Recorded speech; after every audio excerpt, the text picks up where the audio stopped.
पश्चिम बंगाल में ममता बनर्जी की पार्टी एक बार फिर से सत्ता में वापसी कर रही है। दरअसल बीजेपी लगातार इस नारे के साथ कि 2 मई को दीदी गई के साथ कैंपेन कर रही थी, लेकिन यह नारा 2 मई दीदी आई के तौर पर बदल गया है।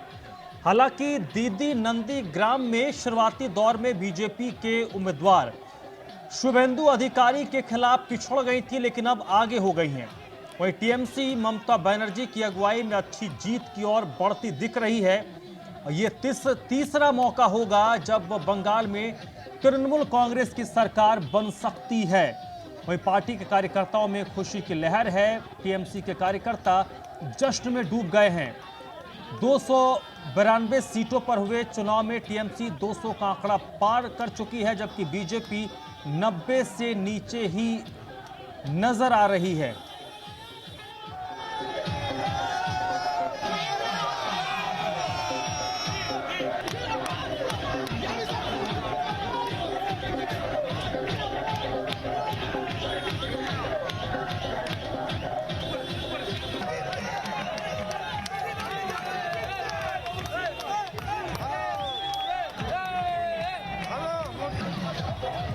ये जश्न की तस्वीरें हैं। पश्चिम बंगाल में तृणमूल के समर्थक अब जश्न मना रहे हैं, क्योंकि उनकी जो पार्टी है वो तीसरी बार सत्ता में वापसी करती दिख रही है। जैसे जैसे रुझान आगे बढ़ रहे हैं, जैसे जैसे वक्त गुजर रहा है, 1 बज चुके हैं, अगले 1 से 2 घंटे में पूरी स्थिति स्पष्ट हो जाएगी। कहने को 5 राज्यों में विधानसभा के चुनाव हुए थे, लेकिन सबसे ज्यादा जो ताकत लगी थी वो पश्चिम बंगाल के चुनाव पर थी, और सबसे ज्यादा जो नजर लोगों की थी कि आखिरकार पश्चिम बंगाल में नतीजे किस तरीके के होंगे।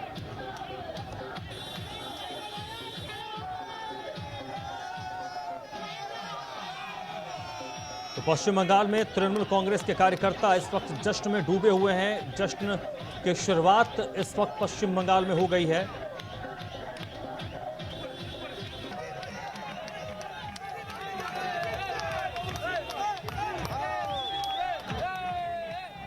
कोरोना काल के बीच जिन 5 राज्यों में चुनाव हुआ उसमें असम भी शामिल है। 5 साल से सत्ता पर काबिज भारतीय जनता पार्टी के सामने चुनौती थी कि वो अपना ताज बचाए, जबकि कांग्रेस ने अपने सभी स्टार प्रचारकों को चुनावी मैदान में उतारकर सत्ता में वापसी के लिए पूरी ताकत लगा दी थी। असम में इस बार कुल 3 चरणों में मतदान हुए थे।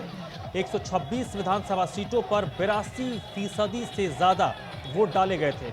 असम में अब तक आए रुझानों के मुताबिक असम में एक बार फिर से बीजेपी की सरकार बनने जा रही है। सर्बानंद सोनोवाल की सरकार एक बार फिर से असम में लौटती दिख रही है। 126 सीटों में से बीजेपी 80 से ज्यादा सीटों पर आगे चल रही है।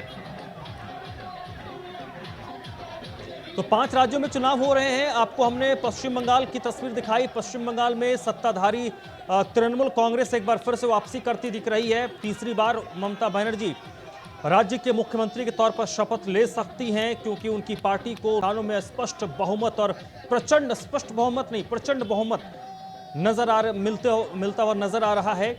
उसके बाद अगर हम बात करते हैं, पश्चिम बंगाल से सटा हुआ एक राज्य असम, छोटा प्रदेश है, लेकिन वहाँ छोटा प्रदेश होने के बाद भी वहाँ की अगर स्थिति की बात करें, कांग्रेस के लिए वहाँ पर बड़ा अहम था, क्योंकि कांग्रेस ने पूरी ताकत असम में झोंक रखी थी। राहुल गांधी और प्रियंका गांधी ने एक के बाद एक रैलियां वहां पर की थी, लेकिन वहां पर बीजेपी जो सत्ताधारी दल है एक बार फिर से वापसी करती नजर आ रही है।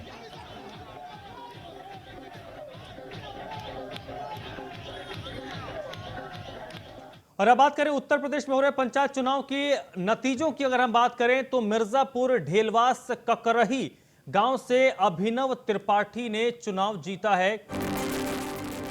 कानपुर में नेवादा बौसर गांव से समरजीत यादव चुनाव जीते हैं। रायबरेली में तिलिंडा गांव से मनशा राम ने जीत हासिल की है। गौतम बुद्ध नगर के गांव मेहंदीपुर से राधा कौर जीती हैं। मिर्जापुर के ढेलवास ककहरी गांव से अभिनव त्रिपाठी ने जीत दर्ज की है। संभल से मोहम्मदपुर भंडा गांव में रामवती ने जीत दर्ज की है। उत्तर प्रदेश पंचायत चुनाव के नतीजे हैं। अब धीरे धीरे करके अब जो चुनावी नतीजे आने शुरू हो गए हैं, तो उत्तर प्रदेश में कहां से कौन जीता है, आ, इस वक्त आपको दिखा रहे हैं मिर्जापुर के ढेलवास ककरही गांव से अभिनव त्रिपाठी ने जीत हासिल की है। संभल के मोहम्मदपुर भंडा गांव से रामवती चुनाव जीती हैं। कानपुर के नेवादा बौसर गांव से समरजित यादव चुनाव जीते हैं। रायबरेली के तेलंडा गांव से मनशा राम ने जीत हासिल की है। गौतम बुद्ध नगर के गांव मेहंदीपुर से राधा कौर ने चुनाव जीता है।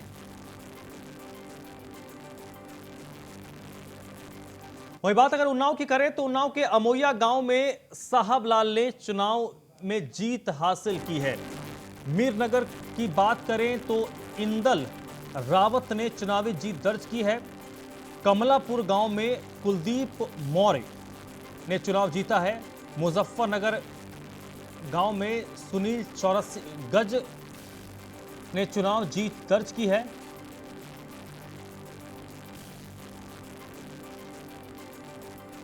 मीरनगर गांव से इंदल रावत ने चुनाव जीता है। कमालपुर गांव में कुलदीप मौर्य चुनाव जीते हैं। मुजफ्फरनगर गांव में सुनील चौरसिया ने जीत दर्ज की है।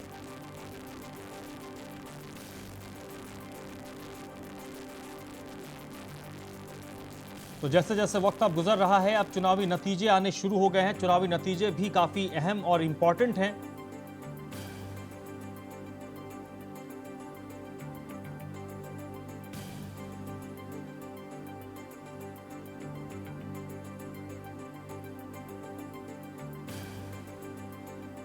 तो उत्तर प्रदेश में कौन कहां से जीता है, पंचायत चुनाव में किसने कहां से जीत दर्ज की है, उसकी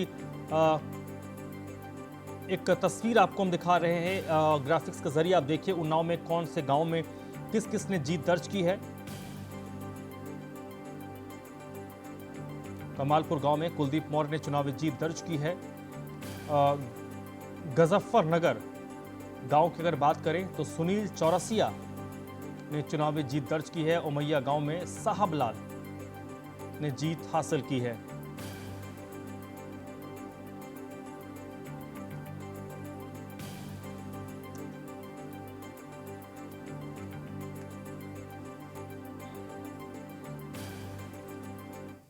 तो इस वक्त आगरा से मेरे साथ संदीप जुड़ चुके हैं, जो आगरा जिले में इस वक्त क्या स्थिति है उससे आपको अपडेट करेंगे। संदीप, क्या स्थिति है, किस रफ्तार से मतगणना आगे बढ़ रही है?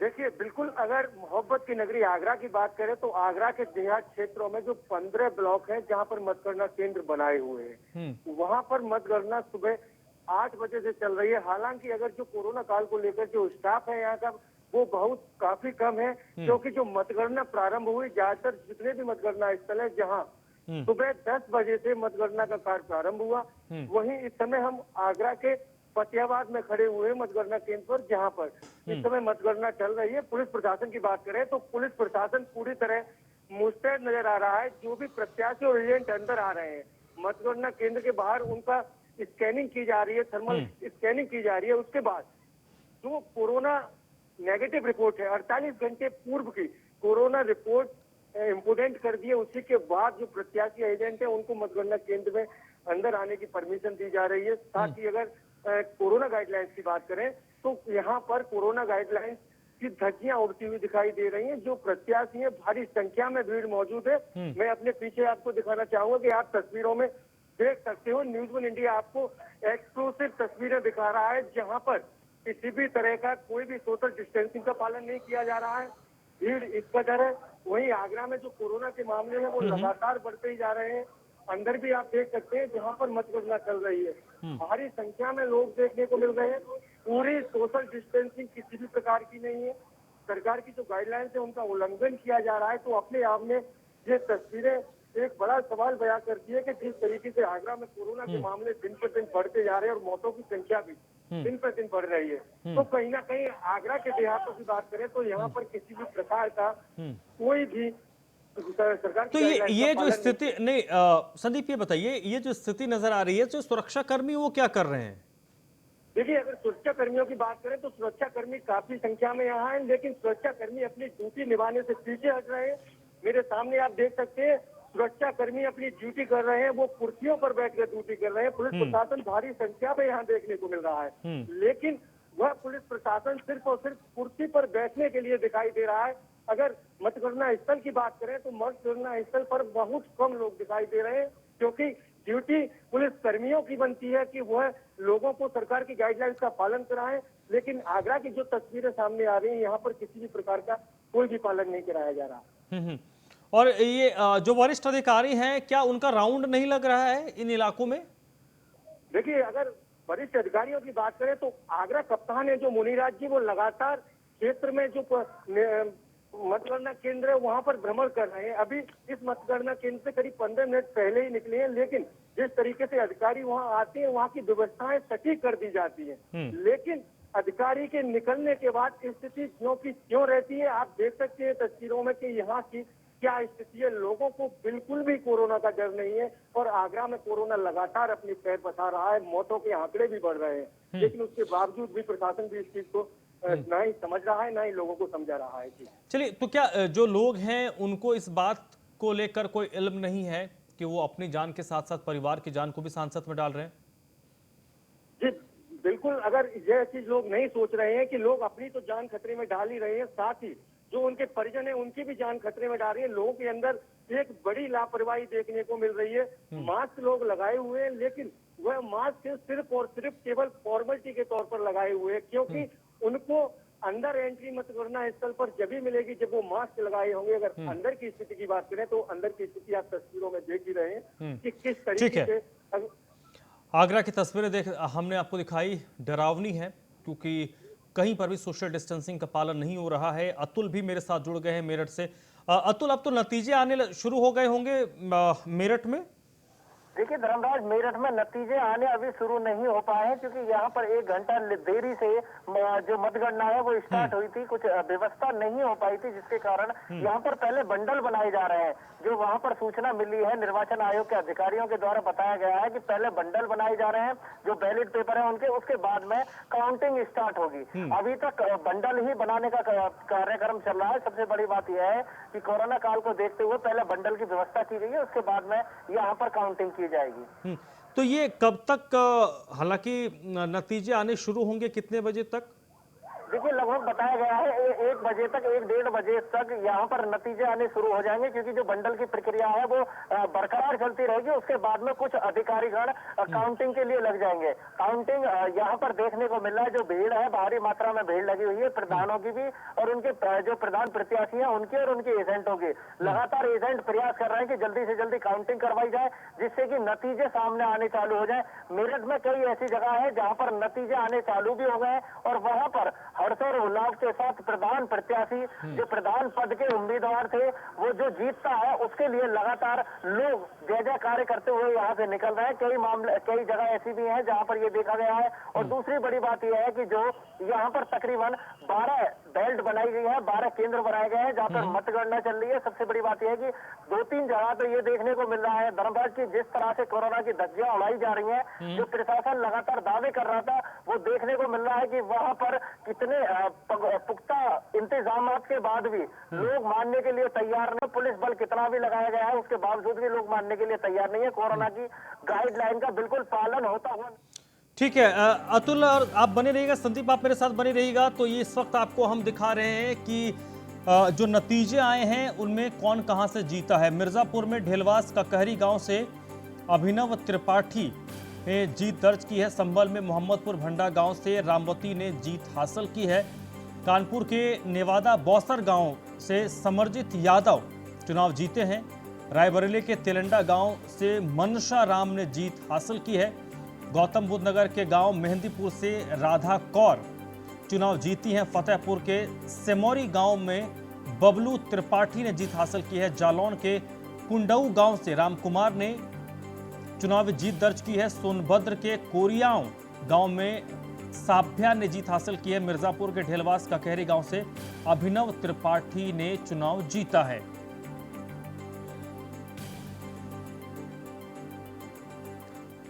इस वक्त मेरे साथ संदीप आगरा से बने हुए हैं, अतुल मेरठ से बने हुए हैं।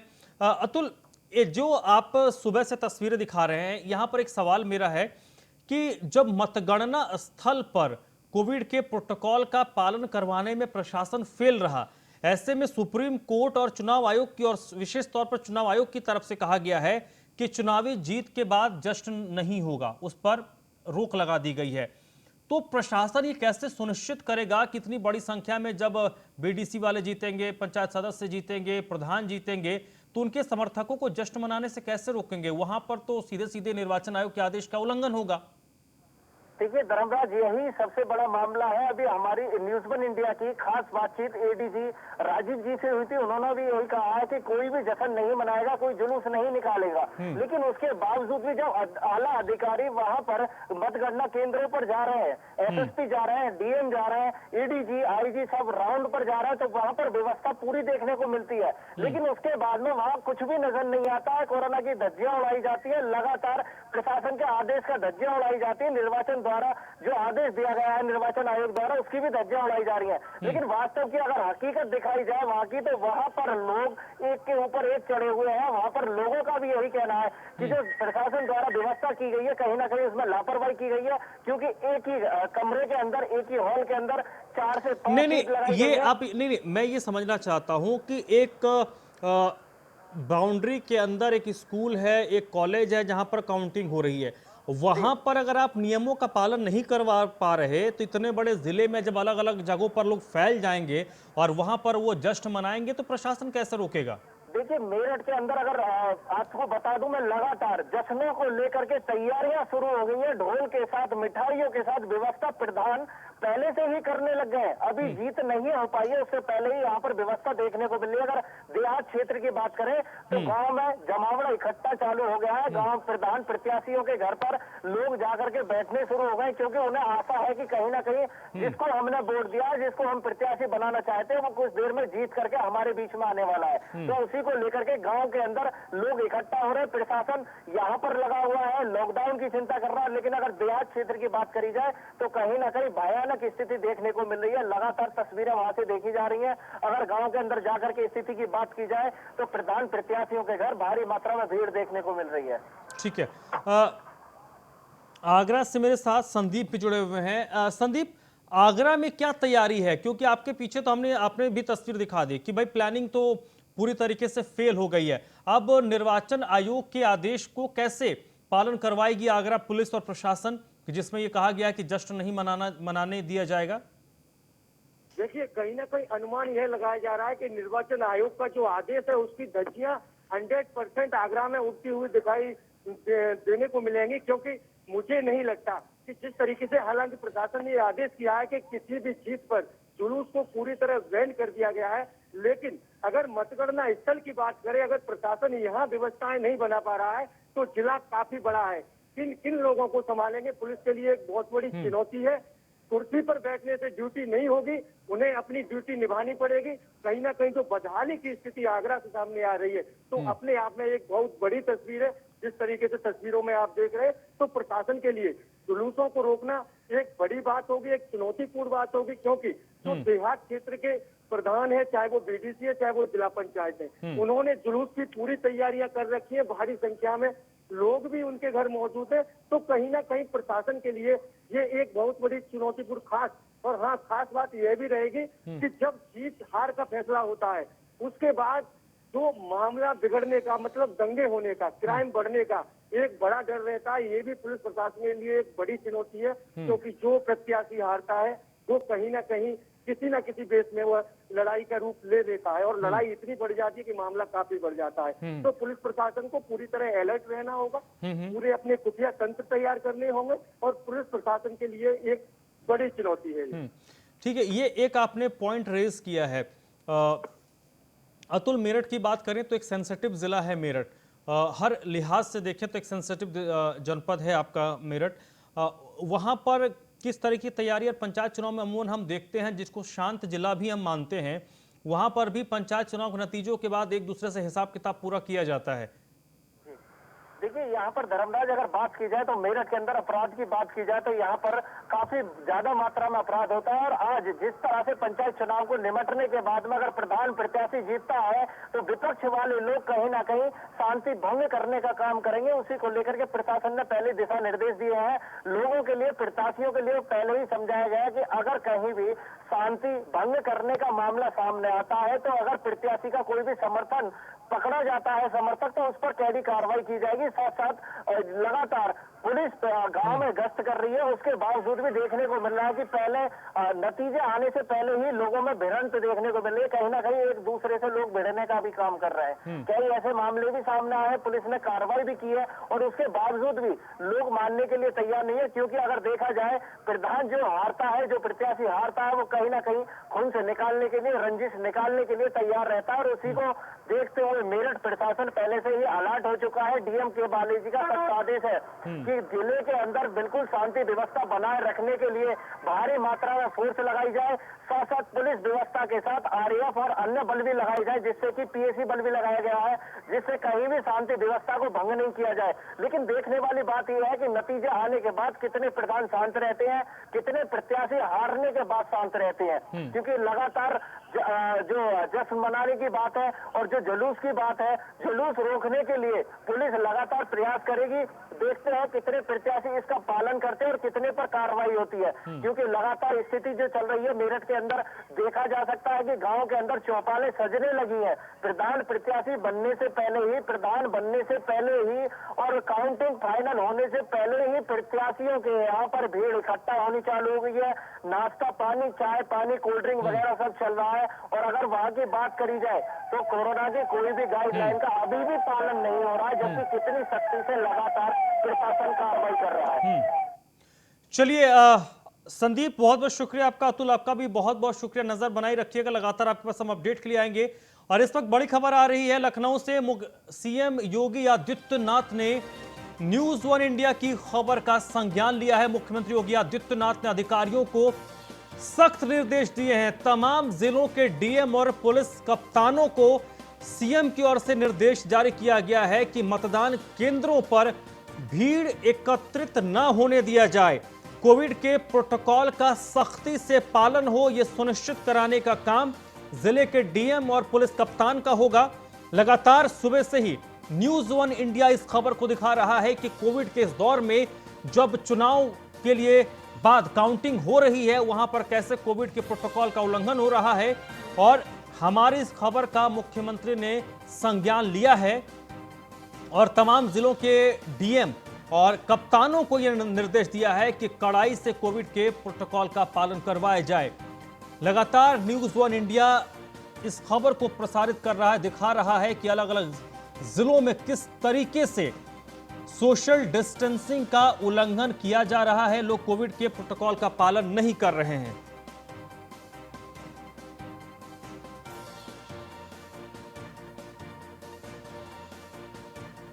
तो मुख्यमंत्री योगी आदित्यनाथ ने न्यूज वन इंडिया की खबर का संज्ञान लिया है। लगातार न्यूज वन इंडिया आपको उन जिलों की, उन जगहों की तस्वीरें दिखा रहा है जहां पर कोविड के प्रोटोकॉल का पालन नहीं हो रहा है। अब सीएम के स्तर पर तमाम जिलों के डीएम और कप्तानों को यह निर्देश है कि सख्ती के साथ कोविड के प्रोटोकॉल का पालन करें।